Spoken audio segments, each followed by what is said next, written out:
Algunos fármacos para tratar el cáncer en estadio avanzado tienen como efectos secundarios la colitis inmunomediada. Sobre este tema vamos a hablar con el doctor Luis Menchen, médico del servicio del aparato digestivo del Gregorio Marañón, que nos acompaña hoy aquí en GTQ On Air. Bienvenido, doctor. Muchas gracias, encantado. Doctor, ¿son frecuentes los efectos adversos de los nuevos quimioterápicos inhibidores de los puntos de control inmune? Pues son frecuentes y especialmente los que afectan al aparato digestivo. De hecho, la diarrea en diferentes grados de gravedad y incluso diarrea inflamatoria asociada a colitis grave es uno de los efectos secundarios autoinmunes más frecuentes asociado al empleo de estos nuevos quimioterápicos que han revolucionado el tratamiento del cáncer avanzado para bien, pero que tienen consecuencias que debemos acostumbrarnos a identificar y a tratar precozmente. ¿Cómo podemos manejar en la práctica clínica la colitis asociada a estos fármacos? Pues lo primero y más importante es aprender a identificarlo cuanto antes, porque sabemos que el diagnóstico precoz de la colitis asociada a ipilimumab o a nivolumab o a pembrolizumab, que puede ser un acontecimiento extraordinariamente grave y de hecho se ha descrito como una causa significativa de mortalidad en estos pacientes, debe identificarse, como digo, cuanto antes posible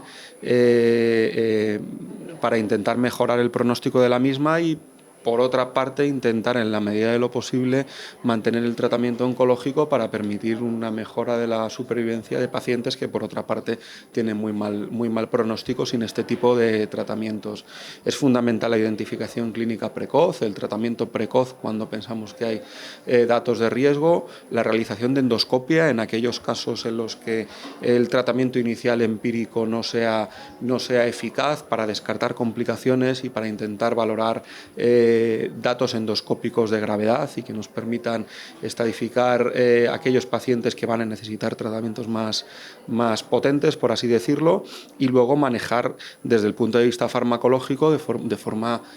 proactiva y de forma rápida. Tenemos esteroides que los podemos utilizar por vía oral y a las dosis que empleamos frecuentemente en el manejo de la enfermedad inflamatoria intestinal que tratamos nosotros y que podemos, como digo, utilizar por vía oral en la medida de lo posible, pero que podemos utilizar también por vía intravenosa y de hecho se ha descrito que pacientes que no responden a los esteroides por vía oral lo hacen a la vía intravenosa de forma muy similar a lo que ocurre en la colitis ulcerosa y en la enfermedad de Crohn. Y tenemos también experiencia del empleo de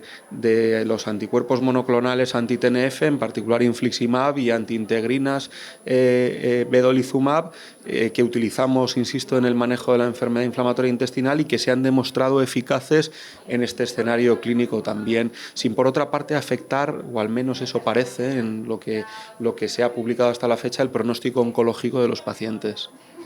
Doctor, y en cuanto a los efectos paradójicos, ¿se han descrito algunos efectos paradójicos intestinales en tratamientos biológicos indicados para otras enfermedades inmunomediadas, como por ejemplo cutáneas o articulares? Sí, y esto de hecho llevamos mucho tiempo hablando, por ejemplo, de la psoriasis paradójica en pacientes con enfermedad inflamatoria intestinal que tratamos con anti-TNF, y ahora es hora de que empecemos a hablar también, aunque es verdad que son efectos secundarios mucho menos frecuentes, pero existe la enfermedad inflamatoria intestinal paradójica en pacientes tratados con etanercept principalmente o con secukinumab, que es un nuevo antiinterleuquina 17, por artritis idiopática juvenil, por psoriasis o por espondilitis anquilosante y que, como digo, pueden desarrollar también formas paradójicas de enfermedad de Crohn o de colitis ulcerosa.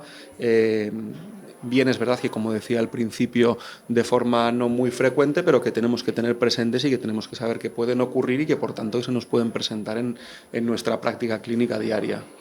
Doctor, pues estaremos alerta para que